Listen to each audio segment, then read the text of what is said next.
Hey everybody, wanted to just welcome you to our little show about body geometry and retool. And Jared, nice to see you in your workshop.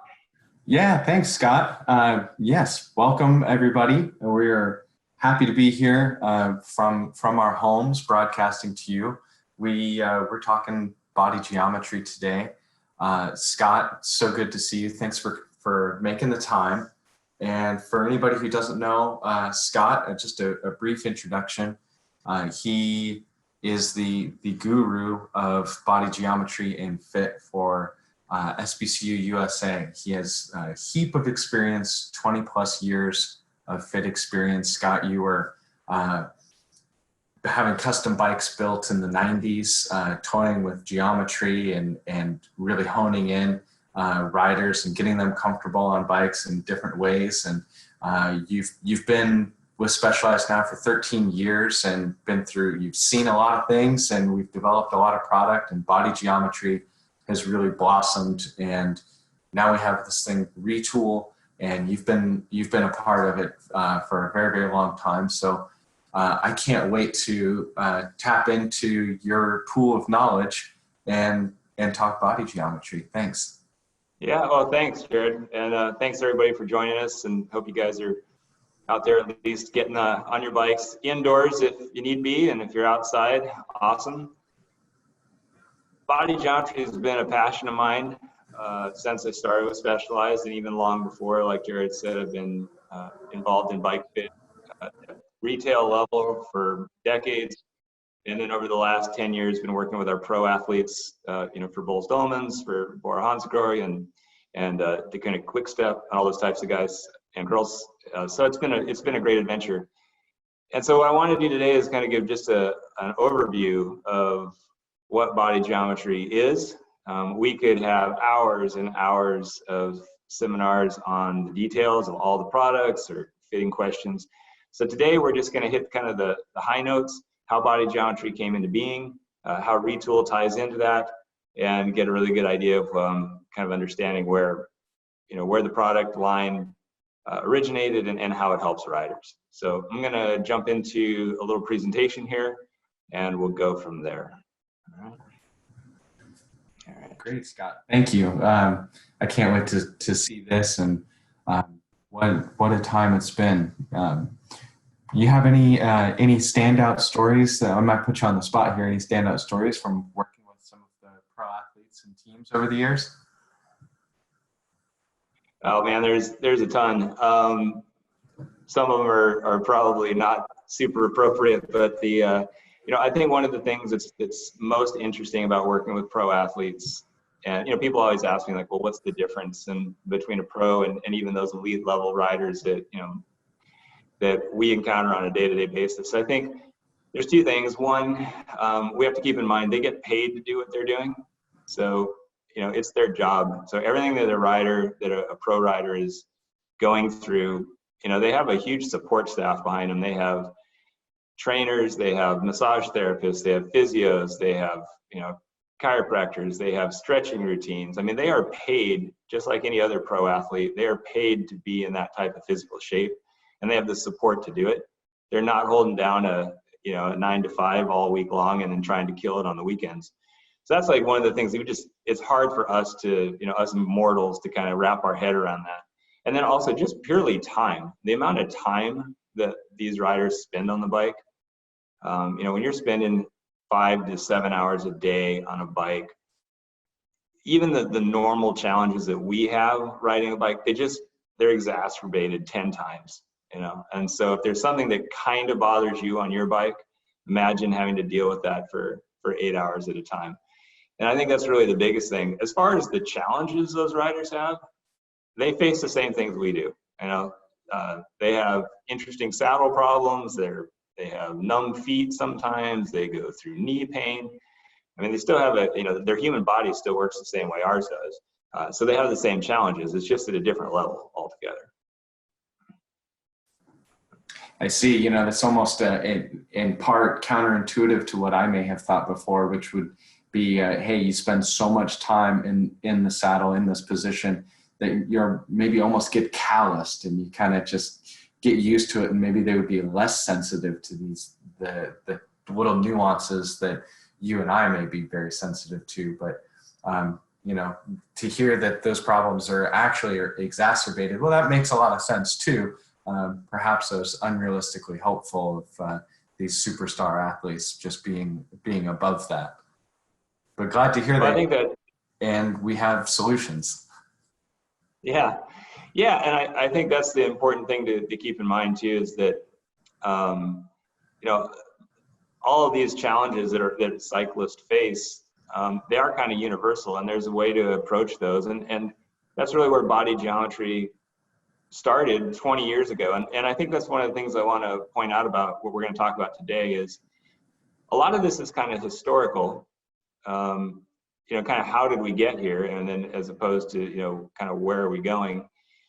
And what's really nice is a lot of the challenges that riders had 20 years ago, new riders, even if I say new and I mean 10 years, if you've been riding for 10 years, a lot of these things you may not have ever even known about because they've been solved. And I think that's one of the things that's a huge plus, is the advancement in technology and the advancement in product design that we've seen over the years, that's made cycling just that much better. And so, when we kind of go into that idea of the regional and body geometry and specialize, one of the things that's, makes it really fun to go to work every day is we think about how is it that we can innovate every day and improve riders' lives. That's really the point of all of us that work in Specialized. That's what we think about every day that we go to work.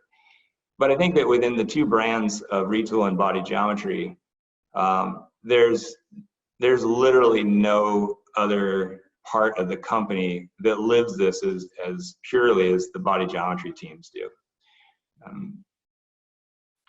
Body geometry is really about the touch points of a bicycle. And when I say a bike, I mean every type of bike. Every rider sits on a saddle, has to pedal with their feet and their legs, and has to hang on to the handlebars. So you've got a situation where you've got the three main touch points of the bike that really need to be designed to work with the human body, because as much as most of us love to ride, the truth is our bodies were not designed to ride a bike.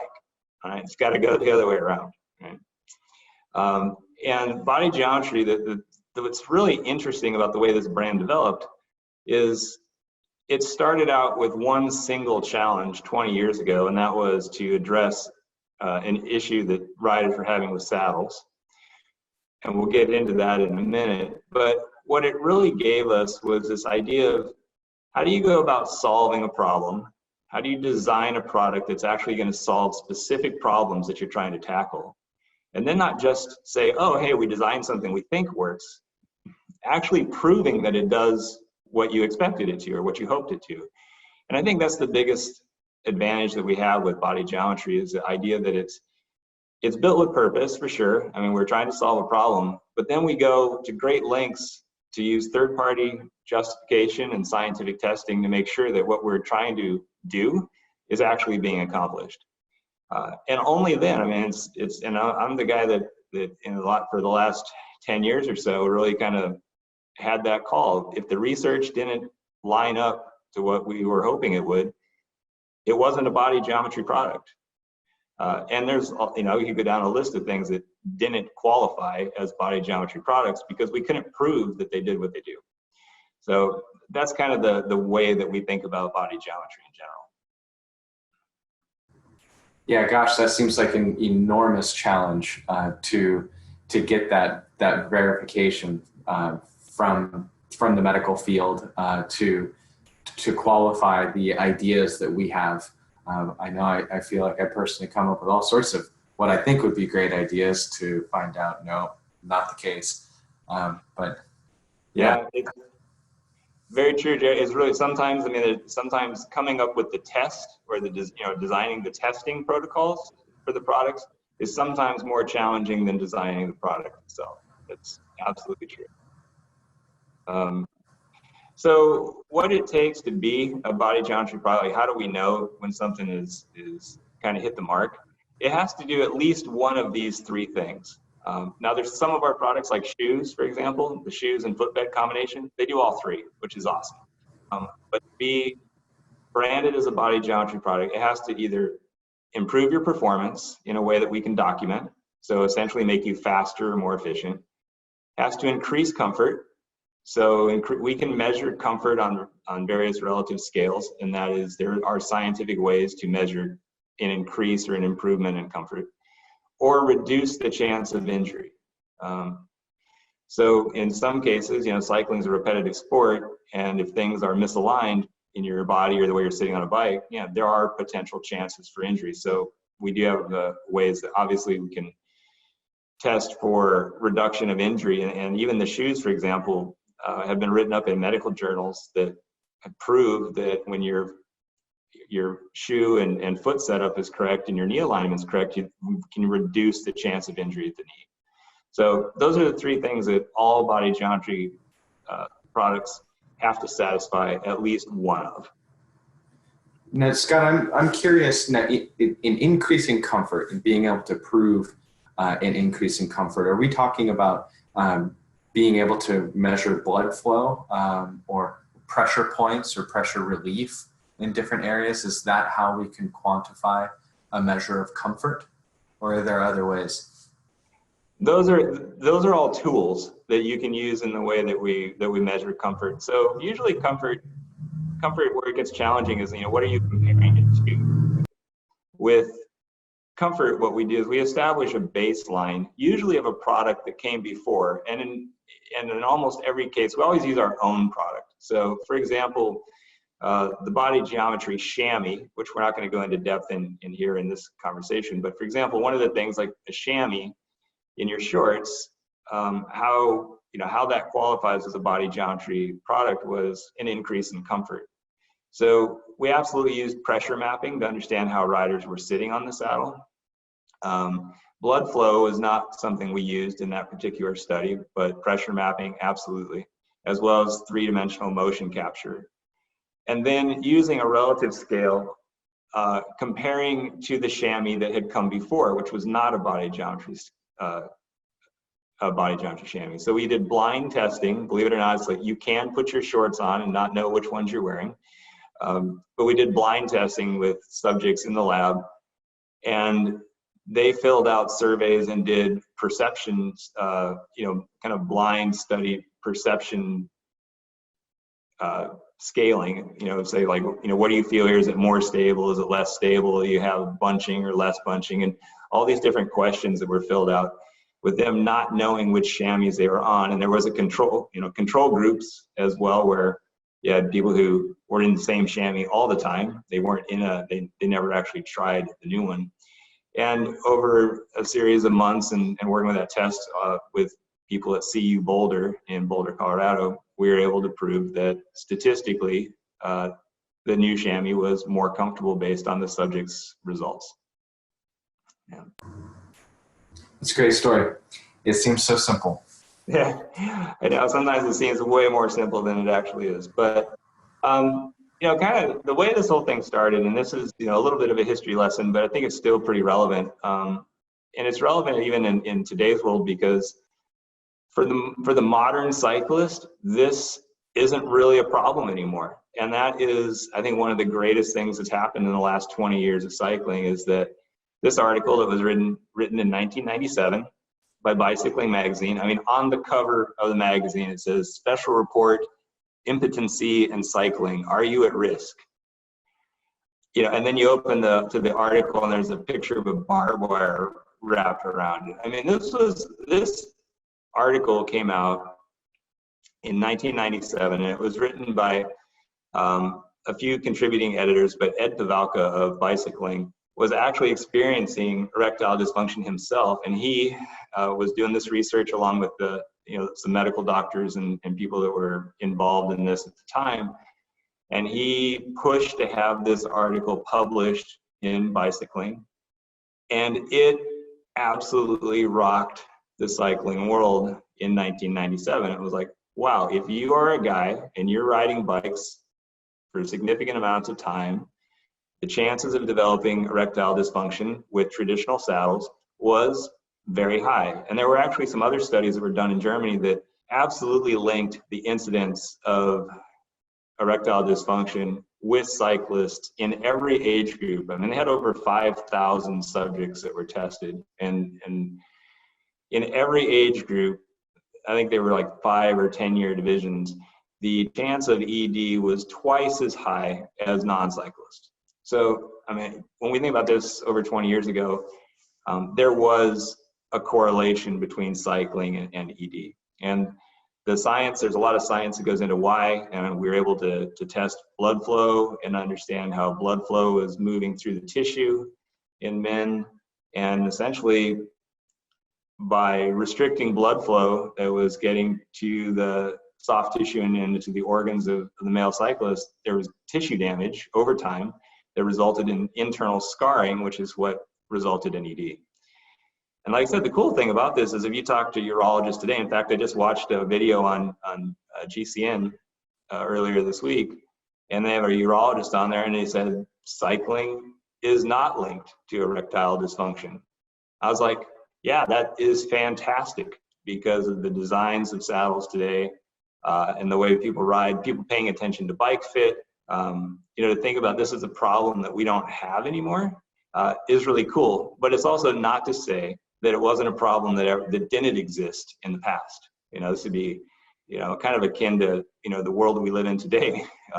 One can say we found the vaccine to this one at some point. There you go. Yeah, and you know, as it turns out, this is not exclusive to male cyclists either.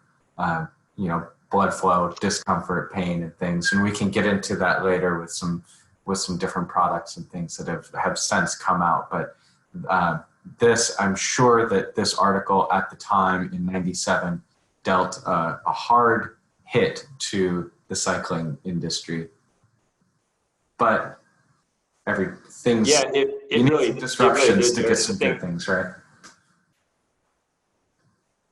Sorry, go for it. Yeah, and when the one thing that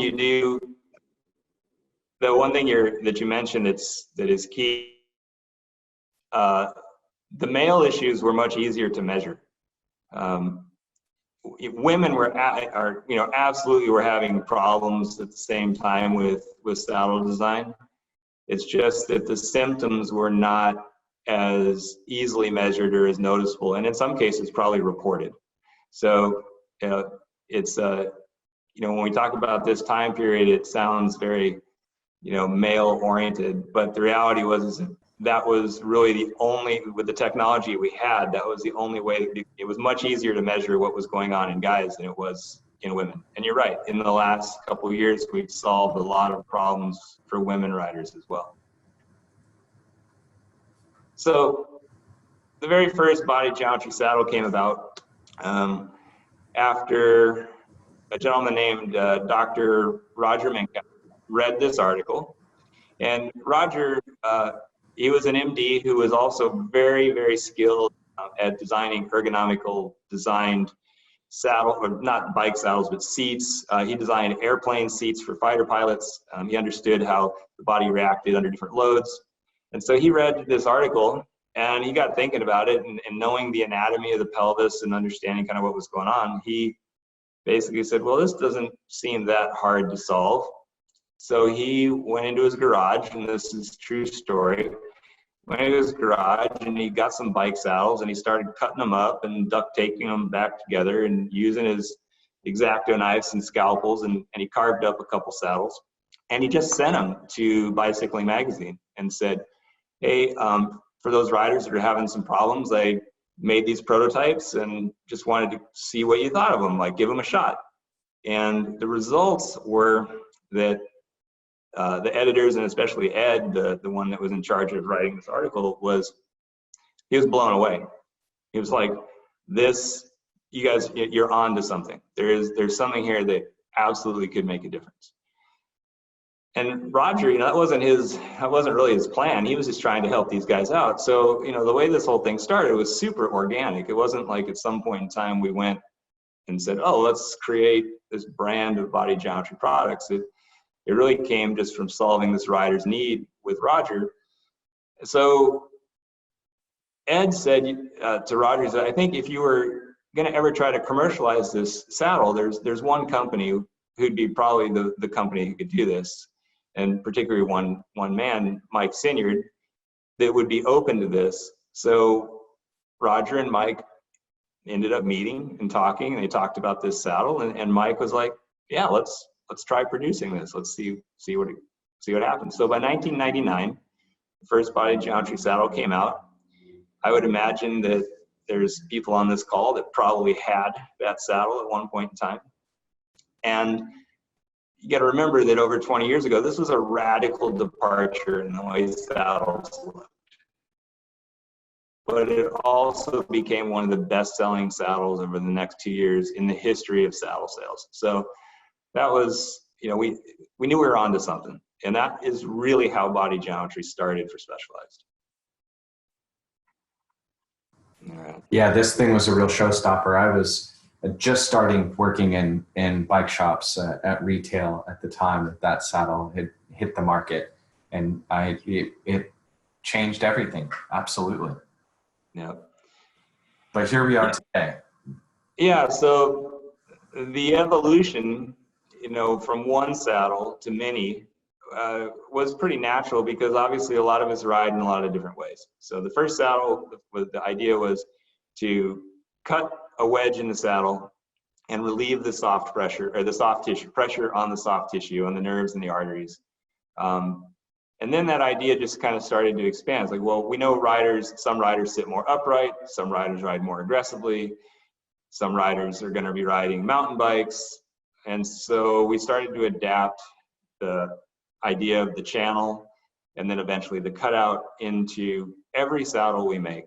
So the cool part about a body geometry saddle, no matter what it is, every one of them has gone through testing to make sure that in men they pass blood flow standards, and in women they pass pressure mapping standards, and to make sure that, you know, the soft tissue is protected, blood flow is protected.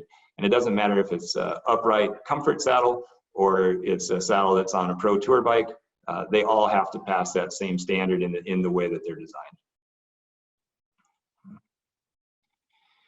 The other thing that we learned about saddles that was super critical, and this we learned this, you know, in the early 2000s, was that no matter what shape you make a saddle or what cutout, how big the cutout is, if it's not the right width, the saddle isn't going to perform the way that it should. And so I'm going to jump out of this deck for a second and show you what I mean. All right. So this, your pelvis, is essentially the part of your body that comes in contact with the bike the most consistently, except, you know, in terms of weight bearing support. These are called your ischial tuberosities. So this, or in layman's terms, we call them sit bones. It's basically the part of your anatomy that when you sit down on a surface, that's what's bearing your weight. Okay? It's also the part of your anatomy that your hamstrings attach to. So your hamstrings are attached via the tendons here. So you got your hamstrings coming up, you got tendons. And so this area is all tendon and bone, which is pretty strong structure. And that's why when you can sit on it for quite a while, and it's, you know, reasonably comfortable.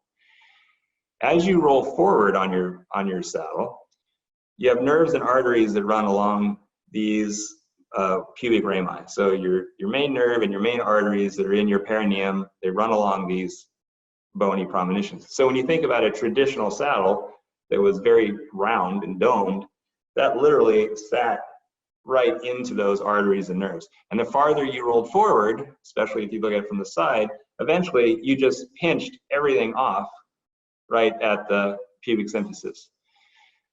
So it's really critical that we get a saddle that matches the width of your sit bones. Interesting thing is, people come in all different sizes of sit bones. The range is about 80 millimeters out to about 14.5 centimeters or 145 millimeters. It's a big range. And the interesting thing is you can't tell by looking at somebody. So I'm a reasonably large cyclist. No one's ever going to mistake me for a climber. But my sit bones are dead square in the middle of the measurement range. I mean, I'm at the middle of the bell curve. You look at somebody like my wife, who's much smaller, really thin, yet she has the widest sit bones that I have ever personally measured. So you can't tell by looking. And so that's why it's really important that you get an accurate saddle width measurement, and then pick the saddle. Like the way you pick, the best thing to do in choosing a saddle is start with the width. So for example, the power saddle is our saddle that comes in the most widths, as it comes in a 130 all the way out to a 168. The power saddle, we could go into this one in a little bit more depth. I suppose that's been extremely popular. But now this one, looking 130 to 168, do all saddles that we make come in the full spectrum of widths? Yeah, not every single model or saddle that we do comes in all 4 widths. The truth is that the 130 is a really, really small group of people. It's an outlier on the bell curve, as is the 168. So just because it would just be so many saddles for bike shops to stock if we did every saddle we made in all 4 widths. We try to make sure that the most popular, the most in-demand saddles are in as many widths as possible. But the power is the only saddle at the current point in time that's in all 4 widths at this performance level. Okay, that makes sense. That sounds like an efficient way to do it, for sure. Yeah, I mean, the huge majority of us, of human beings, we fall somewhere between 143 and 155. That's the center of the bell curve, whether you're male or female. And we do a lot more saddles in the 168. Which is also, I mean, as far as the outliers go, it's much more common to be on the wider end of the spectrum at 168 than it is to be at the 130. So the 3 most common sizes we make are 143 to 168, and power is currently the only one that comes in a 130. Okay. Now, yeah, the notion of needing that narrow little saddle, the 130, that seems to me like sort of an old school way of thought. In my days of retail, the cats that would come in and want to reach for that 130, they seem like they were the people that had been doing it for a long, long time and were very rooted in tradition and really didn't want to adopt any science-backed data. But hopefully it does seem like that's starting to go away. I think that, saddle width now is pretty much just it's a known fact. I mean, obviously imitation is a certain sincere form of flattery, as they say, and a lot of other companies now offer saddles in different widths. But I think that it's just really facing up to and owning the reality that people come in different widths, and different widths are going to support riders better. If you get the right width saddle and it matches your sit bones, you're in good shape. And I think in the old days, obviously the good thing about the small saddles is they were lighter, and I think that's why a lot of people picked them. Especially even in the pro tour world, it took a little while. Sometimes when you're telling a pro rider that he had really wide sit bones, which was absolutely the case many times in my career working with them, they didn't really want to ride a wide saddle just out of pure perception reasons, and but then they'd try it, and that was, that's always the thing, is as soon as you try it and you get a saddle that fits right, you go out and ride on it, it's kind of hard to argue with it. And I think the thing that's really interesting, every once in a while, I don't know if you ever do this, Jared, but every once in a while I'll grab one of my old bikes. I still have a few that are pretty traditional, and I'll go ride around on a traditional saddle that's the wrong width and pretty rounded shape. And I'm just kind of blown away. I was like, wow, how did I do this for so long? And I absolutely do. Periodically, I do the same thing. I've got a few old time bikes that I've kept era specific. And, you know, same thing. How in the world did I spend hours and hours on these things? I do not know. You know, and myself personally, even I, for years, have been riding 143s. I just recently made a switch up to a 155 power saddle, and based on some recent measurements taken. Of course, my sit bones presumably have not widened with age, although some other areas of me have. And but you know, the 155, it does feel great. However, what I find now, I do not really necessarily have small legs for any person, but you know, now with the 155, the sit bone area, I feel really well supported. But now I'm running out of room on the sides of the power saddle. So, do you think maybe would a power arc at that point might be a solution for me? Yeah, I think it could be, and I think where you're headed with that, Jared, is that saddles. Okay, width is a place to start for sure, and then you have to kind of like hone in on the shape. So what shape is going to work for you based on things like that? Like, does the saddle have the right thigh clearance? Do you do better with a longer, shorter nose? Do you like flatter saddles or more curvy ones? And those, there isn't as much predictive science at the moment to give you a whole lot of ways to choose which one those are going to be. That's really reliable. But that's also where you get into the opportunity to start to try some saddles and figure out what is going to work for you. And of course, professional bike fitters can also help you choose that saddle as well in a fit studio scenario where you're not having to go out and buy a bunch of saddles and try them and ride them. You just try them in the fit studio and get really good information from that. So yeah, I mean, it's shape is a whole nother discussion we can go into at another point in time. One of the things that's important about sit bone width, though, and we are getting kind of deep into the saddle thing here, but I think it's important, is it's pretty tough to measure your sit bones by yourself. So the one aspect of figuring out what your saddle width is really an area where retool comes into play. And for the most part, you can go into any specialized shop that carries body geometry products, and they're going to have this device. It's called the digital sit bone device, or DSD.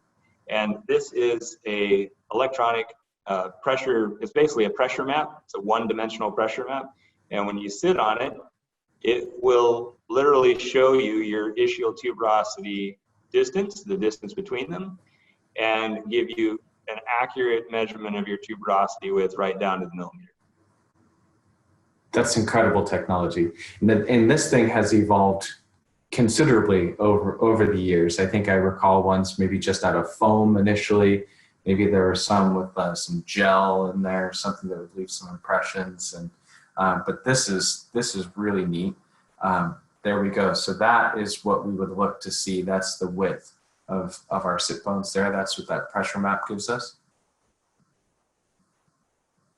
Yeah, it's going to give you an exact. Let's say you measure, 125 millimeters, kind of in the middle of the range. Because saddles are measured outside to outside, you're going to get a saddle that's wider than your 125. You're going to be on a 143 saddle because obviously you need to have, the edges are supported. So, and anybody in the shop can help a rider discover their sit bone size and then start to make that initial saddle choice. Okay. Yeah. And depending upon the rider's position on the bike, their hip flexibility, their back flexibility, etc., all of these other factors, if they're just prefer to be very upright versus a racer person who wants to be super tucked low, how much significance does that bear on what we would assign their appropriate saddle width to be based on their sit bone measurement? Oh, you're muted, buddy. Sorry, minor techno difficulty there. You gotta love the home internet sometimes, right? That's it. Anyway, so yeah, you're right. As a rider, I'm going to come out of this for a sec. The way your pubis is shaped, obviously, as you roll farther and farther and farther forward, because it's kind of triangular, it gets more narrow, right? So riders who are going to be in a more aggressive position, this sit bone width essentially starts to get slightly narrower as you roll farther forward. So yeah, so if you're riding around on your commuter bike, you may find that being on, especially if you're in between two sizes, say you're on a borderline where you could kind of ride either one. If your position is really upright, you're going to be sitting more on the wider part of your sit bone. So having, to choose the wider saddle on your more upright position may very well make sense. On your Criterium bike, where you're going to be in the drops most of the day, you may go to a slightly narrower saddle, or one that has a slightly, more rounded shape, or something that's fits a little bit narrower. And again, that's where the predictive science isn't, it really depends on how somebody's going to use their bike, where they fall on the spectrum of sit bone ranges, and really choosing that shape that's going to work for them. That makes sense, and it's extremely helpful to have the visual of that pelvis and to see the triangulation of that bone structure. That really tied it together for me. Thank you for that. All right, cool. Well, let's move on then. So we've been going deep into that, but body geometry is about contact points, right? And, we've got 3. So what else are we working on to address these contact points?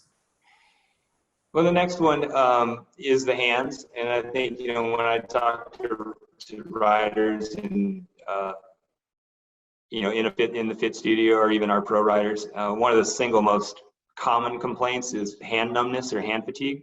And the interesting thing about hands, this is one where we could totally spend another hour on just the hand. The hand is kind of a victim of a lot of other things that may be going on. So when I was working in retail, I used to book a lot of bike fittings at the glove wall. So when you started talking to somebody about what they were looking for, they'd say, oh, my hands are falling asleep when I ride. I've tried a bunch of different gloves and nothing seems to work. And then you start asking them if they've ever, how's their position on their bike, or what is it that, how do they use their bike, or what are they, have they ever had a bike fit?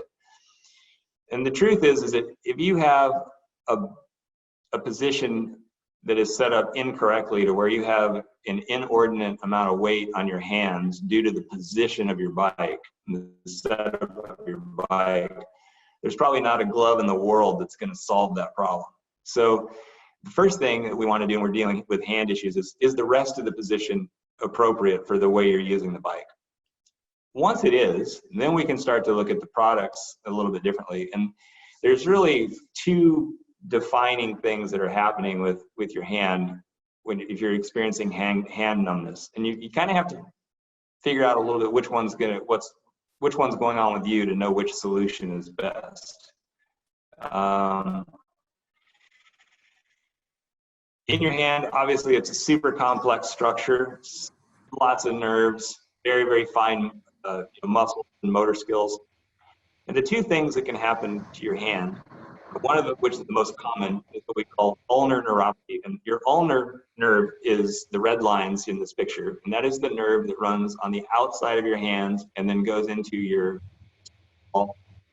pinky finger and your third finger. In fact, if you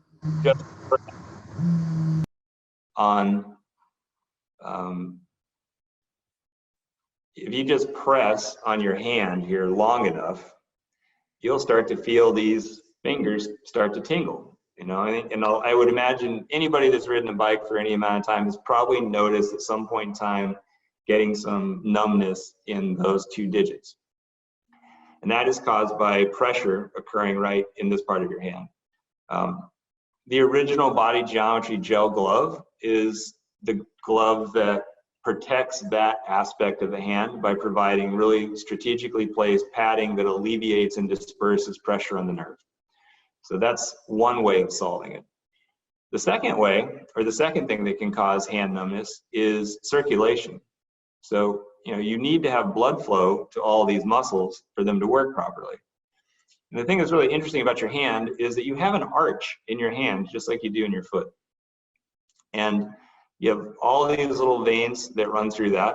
And when that arch gets smashed down against a hard surface like a round handlebar or a grip or a brake hood, that arch collapses and it cuts off the circulation to your fingers. It's just like anything else. If you cut off the circulation to your hand falls asleep. So the secondary solution for when you have more overall hand fatigue is a completely different glove design that we call the Grail. And that is a glove that fills in and supports that natural arch shape of your hand and therefore preserves the circulation into your digits. So we really have two different offerings with gloves. You've got the original BG gel glove, which has been around a bit longer, and then the Grail glove, which is probably, probably came out 5 or 6 years ago now. Solve two different problems in two different ways, but understanding which one's appropriate for you is kind of understanding like, well, what's really happening? Do you have finger numbness or do you have hand fatigue? And then making the appropriate choice on which glove is going to work for you. Yeah, those are great solutions. I know that the BG, the glove, that's been a staple for so long, but I hear great things about the Grail, and that was in, I haven't really heard it explained quite that way, the arch in the hand and drawing that parallel to the foot. That was really helpful for me in being able to imagine what's going on there. But speaking of arches in the foot, I think that's our third contact point, and it's probably a good time to dive into it. Absolutely. So the foot, super complex structure, and obviously super important for pulling our bike forward, And again, it can be a point of discomfort for many, many riders. And the foot is also, because there's so many things that are biomechanically attached to the foot, through a bike fit session, if somebody has knee pain, it very well could be being caused by what's happening at the foot in the way that interfaces with the bike. So this is another scenario where I think for another discussion, we'll spend a lot more time on foot biomechanics. But as a general overview, one of the things to kind of keep in mind is understanding a bit how the foot works. So I'm going to jump out of here and show you how your foot works when we're talking about it being on a bike. This is your foot. So your foot, even though, like I said, most of us ride so much, we think our bodies were designed to ride a bike. It actually was not designed to propel your bike forward on a pedal. Your foot was designed to walk and to run. And it does that incredibly well. And one of the most important structures for why that works is the way the arch works. So your arch in your foot is essentially a shock absorber. So when you impact the ground, there is a certain amount of arch collapse that absorbs the impact and your body weight of when your body weight comes in contact with the ground. And the way the tendons work and the way your foot was designed is that it actually absorbs that energy and it stores it until you step forward and then spring off of that, and that energy is released in that stride, and it literally helps propel you forward. Ironically, this is exactly the opposite motion that we would want to have happen when we pedal. So if you think about it, the majority of your power in your pedal stroke comes from the downstroke, the front part of the pedal stroke. And so you're coming over the top of the pedal, you're applying pressure to the pedal in the shoe, and you're pushing down through that pedal stroke. Well, in the basic biomechanics of your foot, as you're applying that pressure through that pedal stroke, your foot doesn't know that you're in a cycling shoe and that you're just trying to move a pedal. It thinks your foot is like, well, it's going to work the same way it does when you walk. So that initial force that you're putting into the pedal, the first part of that literally is going into just collapsing your foot and your arch down to your shoe. So depending on how much arch collapse is there, you are absorbing a fair amount of energy into your foot before you actually start moving the pedal. The interesting thing is on the back side, now you're trying to get your foot out of the way quickly, because you don't want to be pushing on the pedal on the back, right? You want your foot out of the way so that it's coming over the top. That's when your foot releases energy back into the pedal and is pushing the pedal the wrong direction on the back side of the pedal stroke. So your natural foot mechanics is the exact opposite of what we want them to be first. So you're saying we had our work cut out for us? Well, the interesting thing is in the old days, and we kind of go back to the way riders used to do this. Back in the 80s and early 90s, cycling shoes were literally just flat. And the idea was, just tighten them up really tight and smash your whole arch down to your foot or down to the shoe as tight as you can and call it good. Well, when you do that, your knees go in towards the top of the leg, and knee injuries were pretty common back then. That's not really the solution we're after. You don't want permanently arch all the time if you're out on your bike for hours and hours and hours. So the better solution is understanding how an insole works. What we really want to do is use an insole to fill the gap. All right. We want to have your foot in a natural position. Right. What is your natural unweighted arch shape? And then we want to choose a footbed that matches to that, fills the gap, and then supports the foot from collapsing in the first place. It sounds really simple, but getting the right footbed can make just an absolute massive difference in your performance on a bike.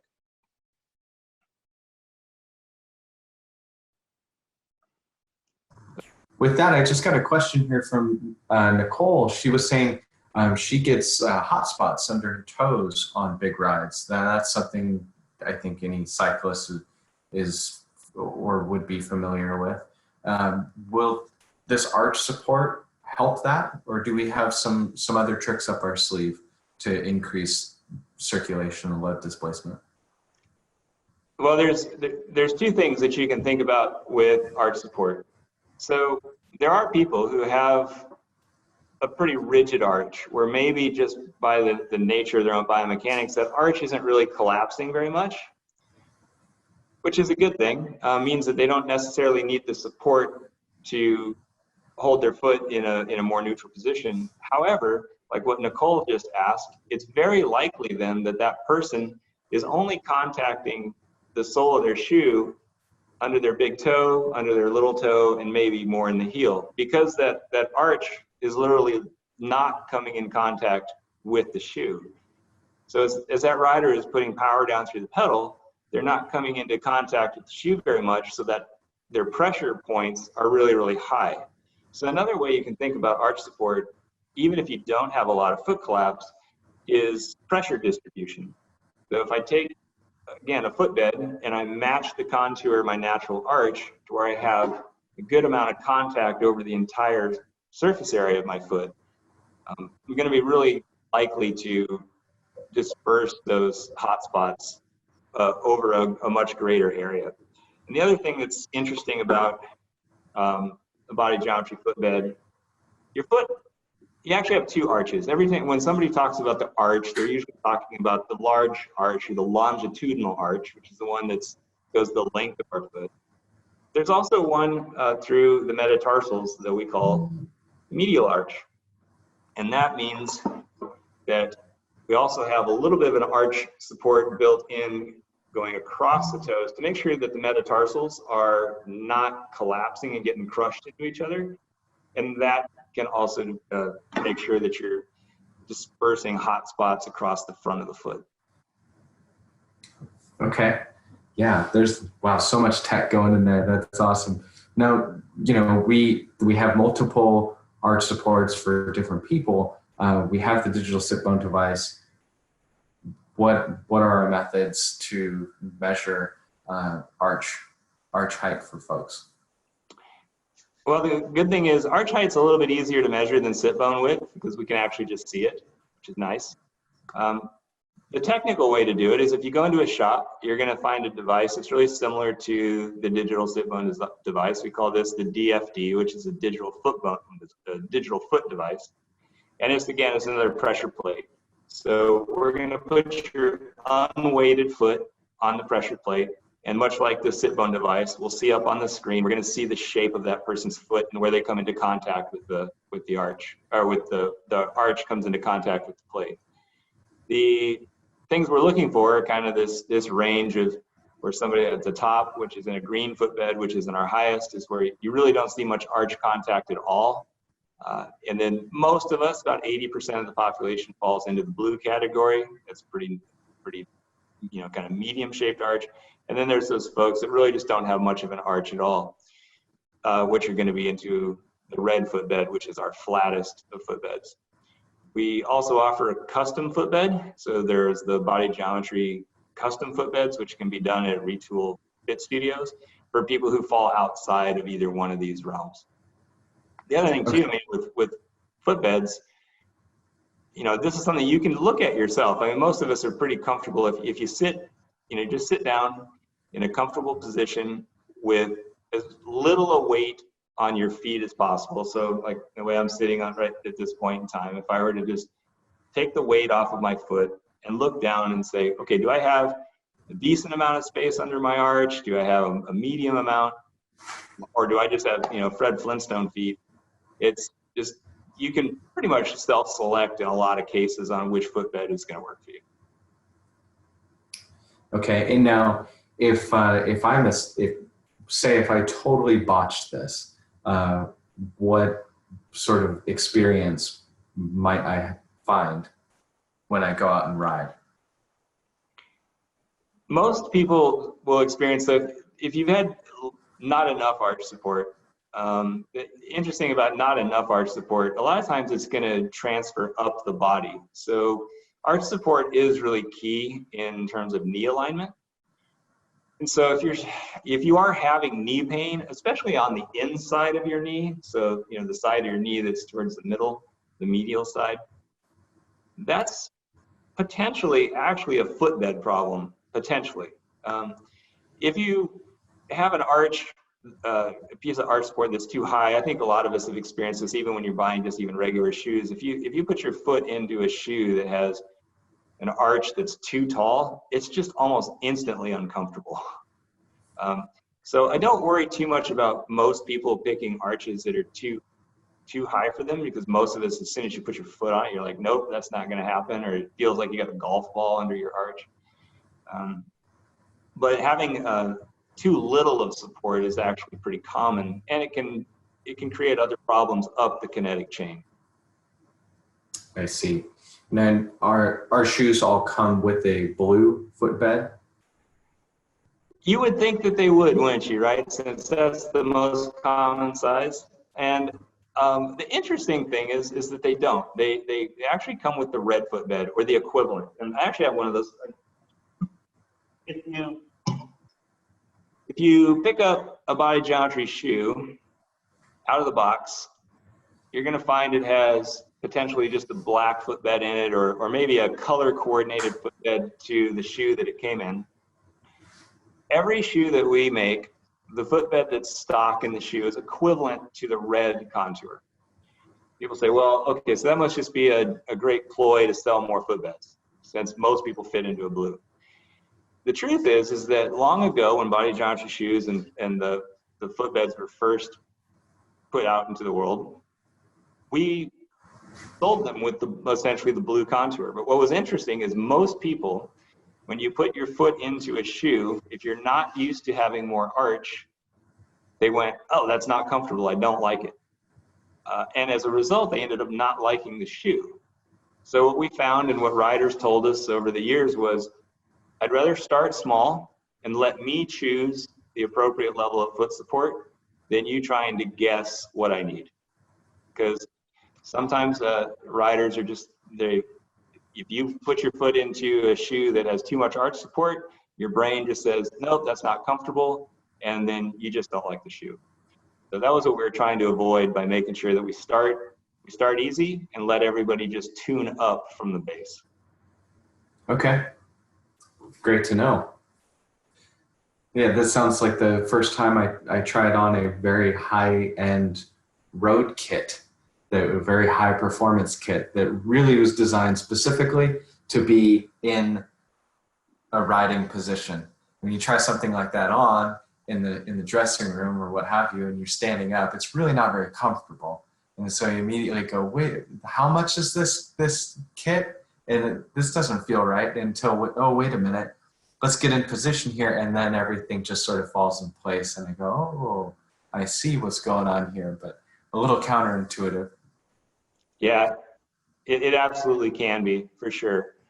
So, and I think that's where retool then comes into play. So the way that body geometry and retool are really complementary of each other is body geometry products work the best when they're personalized for what you have going on in your body. And then retool is the technology, the tools, and the systems that allow us to make those choices, to find out about our body, make sure we understand what's going on with us, what's the data that I need to make the proper choice for the various contact points that we've been talking about. So that's really the exciting part of retool, is that you get to learn about yourself. You get to have your data is recorded. It's accessible to you. So we have a thing called the passport where you're able to log in and see what your information is. So you can, if you forget, next time you go shopping, you can look it up. But that's basically what retool is about. And we have a system called the Retool Match Tower, which is in a lot of our retailers around the world, and especially in the US, that will be inclusive of the sit bone device, the footbed device, but it does quite a few other things as well. It's really about matching you with your. So obviously we measure your sit bones. We can not only with the match tower, not only do we see your arch contour, but we measure the exact size of your foot as well as the circumference to understand the volume of your foot. And that with that volume understanding, we can make different recommendations, not just for the size of the shoe, but width, or even in some cases, the model of the shoe, since shoes do fit differently. And the Match Tower can also give you a starting saddle height for your bike, as well as your correct bike size based on the experience and the type of bike that you're looking for. So all of this starts to fit together into an ecosystem of understanding, how do I pick the right products?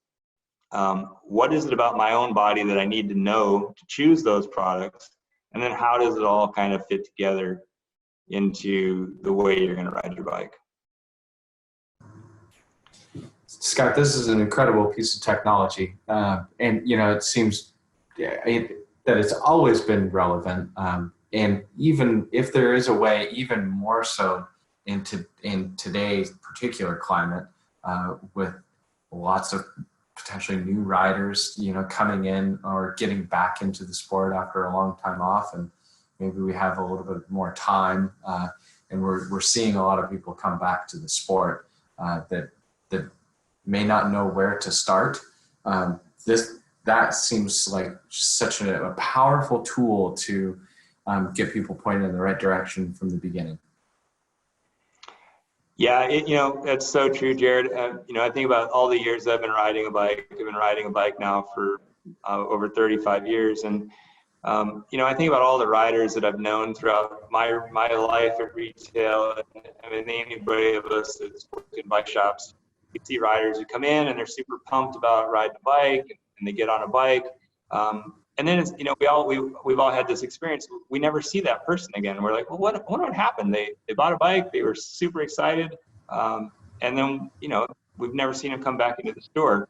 And I think all of us know riders who started cycling and they went, wow, this is a lot harder than I thought it was, or it's not comfortable. My feet hurt, my hands hurt, my butt hurts, whatever it is, and then that bike gets hung up in the garage. And so, yeah, you're right. Now, as people are starting to rediscover their bike and understand that a lot of those things that were challenges years ago, they are not challenges anymore. They don't have to be challenges anymore if you just get the right.